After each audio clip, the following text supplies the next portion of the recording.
Hello, అందరూ ఎలా ఉన్నారు శివ? అందరూ బాగుండాలని కోరుకుంటూ మేము ఫెస్టివల్ని ఎలా జరుపుకున్నామో మహాశివరాత్రిని చూపిస్తున్నాం.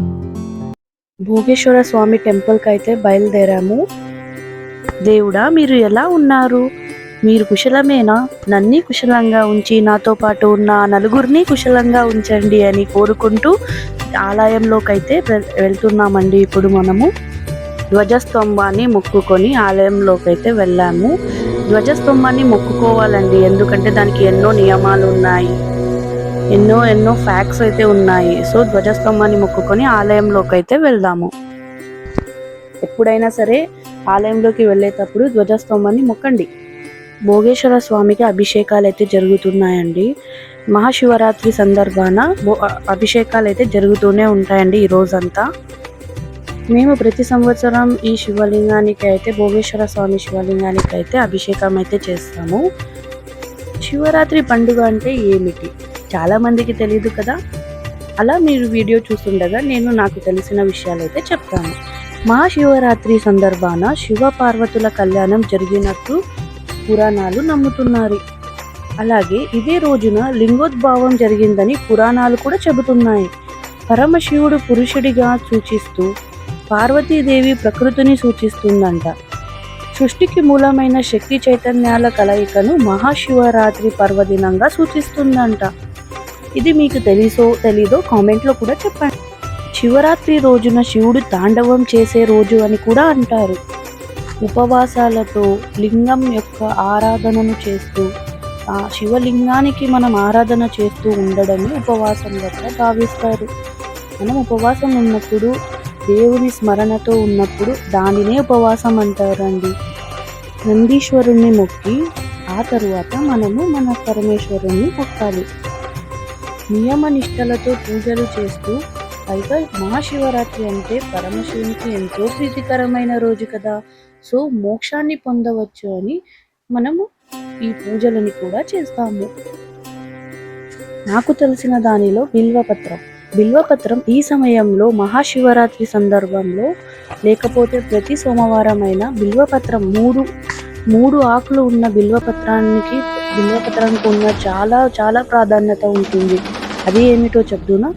మనం బిల్వపత్రం ఈ 3 ఆకులు విష్ణువు, పరమేశ్వరుడు మరియు త్రిమూర్తులను సూచిస్తుంది. బిల్వపత్రం బ్రహ్మ, విష్ణువు, మహేశ్వర త్రిమూర్తుల ప్రతీకారంగా కూడా గ్రంథాలు కూడా చెబుతున్నాయి. మనం ఆ ఆకులని మన మనసులో ఉన్న నిష్టతో, శ్రద్ధలతో మొక్కుకొని ఈశ్వరునికి పెట్టడం వలన మన ఏమైనా కోరికలున్నా జరుగుతాయని నమ్ముతాము. బిల్వపత్రం పార్వతీదేవి చెమట నుంచి ఉద్భవించిందని పురాణాలు కూడా చెబుతున్నాయి. బిల్వపత్రంలో పార్వతీమాత అన్ని రూపాలున్నాయని నమ్ముతాము. బిల్వ చెట్టుకి సంబంధించిన ఆకులలో పార్వతీదేవి, కొమ్మలో శివుడు, ద్రాక్షాయిని పండ్లలో కాత్యాయిని, పుష్పలో గౌరీ, వేరులో గిరిజ, మొక్కలో లక్ష్మీదేవి ఉంటారని చెబుతారు. బిల్వపత్రానికి అయితే ఇలా చాలా ప్రాధాన్యతలు అయితే ఉన్నాయి. నాకు తెలిసినవి అయితే నేను మీతో షేర్ చేసుకున్నాను. మీకు ఏమైనా తెలిసినవి ఉన్నా కామెంట్ ద్వారా నాకు తెలపండి. శ్రీ కాలభైరవుడి దేవుణ్ణి కూడా మనం మొక్కాలి అండి. మన మహాశివరాత్రి రోజున మనకి అనుగ్రహాలు అయితే కలుగుతాయి. గణేశుని మొక్కుకున్నాము, లక్ష్మీ నరసింహస్వామిని కూడా మొక్కుకున్నాము, నాగమ్మ తల్లిని కూడా మొక్కుకున్నాము, సీతారాములని మొక్కుకొని ఆంజనేయ స్వామిని కూడా మొక్కుకున్నాము. ఒకే గుడిలో ఇన్ని దేవుల? అవునండి, మా పామిడిలో ఒకే ఆలయంలో ఇన్ని దేవుళ్ళు ఉన్నారు. నాకు నచ్చిన టెంపుల్ అయితే ఇది. మీ ఊరిలో ఏదైనా ఇట్లా టెంపుల్ ఉంటే నాకు కామెంట్లో చెప్పండి. మేము మహాశివరాత్రిని ఇలా అయితే జరుపుకుంటామండి. మీరు ఎలా జరుపుకుంటారో కూడా కామెంట్ ద్వారా చెప్పండి. ఎవరైనా కొత్తగా చూస్తూ ఉంటే లైక్ చేయండి, సబ్స్క్రైబ్ చేసుకోండి, మీ ఫ్యామిలీ అండ్ ఫ్రెండ్స్కి షేర్ చేయండి. శివరాత్రి అంటేనే జాగరణ, ఉపవాసం కదా. ఇంకొకటి కూడా ఉంది, నేను చెప్పనా? శివుడికి చాలా ఇష్టమైనది. అదేమి చెప్పనా?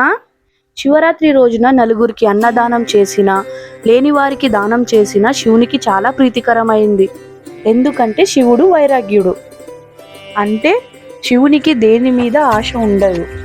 మనం నలుగురికి మంచి చేయాలనుకుంటే దానినే భక్తి అనుకుంటాడు మన మహాశివుడు. దేవుడైనా వచ్చి మనకి మంచి చేయాలంటే ఏదో ఒక రూపం దాల్చే రావాలి. అది మనిషి అయినా జంతువు అయినా ఏ రూపమైనా. అందుకే మంచి నిర్మలమైన మనసుతో ఉండాలి మనము.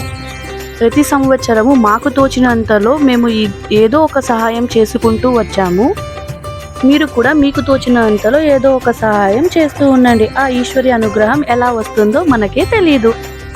ఇలా మా శివరాత్రి మంచిగా జరిగిందండి. మీ శివరాత్రి ఎలా జరుపుకున్నారో నాకు చెప్పండి.